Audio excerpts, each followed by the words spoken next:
Hello people, hope you are doing well. Today we are going to discuss about what kind of laptop you should choose if you are a programmer or CSE student. I will educate you on each and every details, but if you are new here, let me tell you, I make gadgets related videos that you require most. Please subscribe to the Indian Gadget Show to get regular updates on gadgets and technology related topics. So without further ado, let's get started. Before I suggest you my favorite configuration, let's see what are the softwares that you might gonna need. NetBeans for Java, PyCharm for Python, Anaconda, MySQL, Dreamweaver for web development, Notepad++, Visual Studio and MS Office. And if I talk about the OS, यहाँ पे from my past experience आपको Windows and Linux दोनों का ही support चाहिए. I have myself used a Fedora back in 2010. So this is what your possible requirements are. Let me know if I missed any. Now let's talk about the main thing. आपको क्या configuration लेना चाहिए? ये बात समझने के लिए मैं यहाँ पे प्रोग्रामर्स या CSE स्टूडेंट को दो कैटेगरीज में डिवाइड करूंगा. एक जिन्हें सिर्फ प्रोग्रामिंग पसंद है और हार्डकोर प्रोग्रामर्स है, उनके लिए अलग सा कॉन्फ़िगरेशन रहेगा. दूसरा for those who wants to practice technology like machine learning, artificial intelligence, deep learning और in simple word those who wants to do something in research field. चलिए अब दोनों का कॉन्फ़िगरेशन एक साथ देख लेते हैं. Let's start with the main thing that is the CPU. जैसे मैंने कहा कि अगर आप हार्डकोर कोडर हो and you want to do something in development field, then I recommend to have AMD's 4th Gen Ryzen 5. Intel के बारे में सोचना भी नहीं दोस्तों. देखो आपको एज अ प्रोग्रामर क्या चाहिए? अच्छा performance and multi threading capability, right? अगर Ryzen 5 की मैं बात करूं तो यहाँ पे हेक्सा कोर CPU है, तो इसके साथ आपको 6 कोर एंड 12 थ्रेड्स देखने को मिलते हैं, वो भी बजट में. इंटेल में भी हेक्सा कोर i7 वाला CPU है. अभी लेटेस्ट अगर मैं बात करूं तो i7 10750H, बट उसकी कॉस्ट बहुत है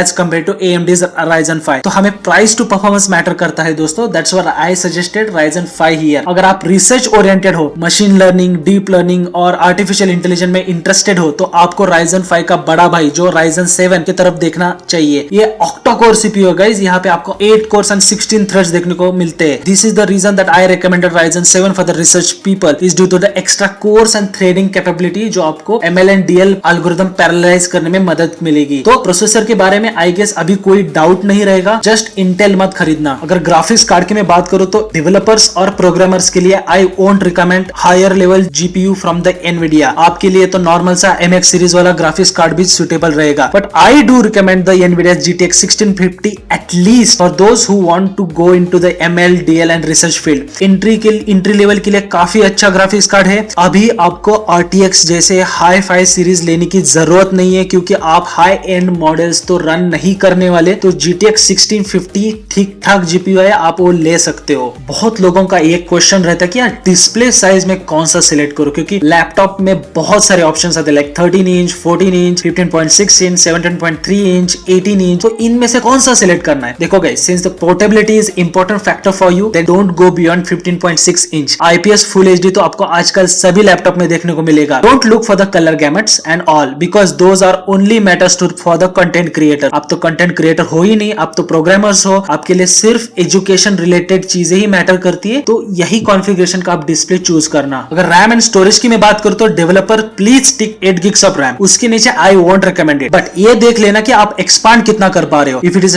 32 gigs then well and good. For researcher I would request you to please take at least 16 gigs of RAM. Expansion तो आप 32 या 64 gigs तक कर पाओगे. आपको मैं 16 GB ही रेकमेंड करूंगा, क्योंकि आपका जो काम होता है, जो मेमोरीज में डेटा सेट स्टोर करना, उसके लिए आपको बहुत ज्यादा स्पेस की जरूरत है, रैम की जरूरत है. तो उसके लिए आपको 16 GB रेकमेंड कर रहा हूं. अगर SSD की मैं बात करूं तो मिनिमम 512 GB की आपको SSD लेनी पड़ेगी. अगर आपको 1 TB की डिफॉल्ट मिलती है then well and good. SSD पे फोकस करो गाइस, क्योंकि आपके जो भी एप्लीकेशंस है उसका रिस्पॉन्स टाइम काफी कम रहेगा, क्योंकि they will load faster if you compare with the normal hard drive. अगर HDD आपको लैपटॉप के साथ देखने को मिलती है तो वेल एंड गुड. अगर नहीं भी मिलती है तो it is a kind of trend in 2020. बहुत सारे लैपटॉप मैन्युफैक्चरर अभी आपको हार्ड ड्राइव नहीं दे रहे, तो इट्स ओके. इतना ये करने की जरूरत नहीं. आप एक्सटर्नल भी खरीद सकते हो. It should not be a deal breaker. Last में क्या बजट रहना चाहिए? देखो दोस्तों, ज्यादा इन्वेस्ट मत करो लैपटॉप में. डेवलपर कैटेगरी वाले student can purchase the laptop up to 70,000, और जिनको ML, DL, AI में इंटरेस्ट है, they can find the best deal between 70 to 80,000. अगर आपका बजट और ज्यादा है तभी I will recommend not to invest more money into the laptop. पैसे बचाओ, पैसे बच जाते, और बचे हुए पैसे आप कोर्स में लगाओ.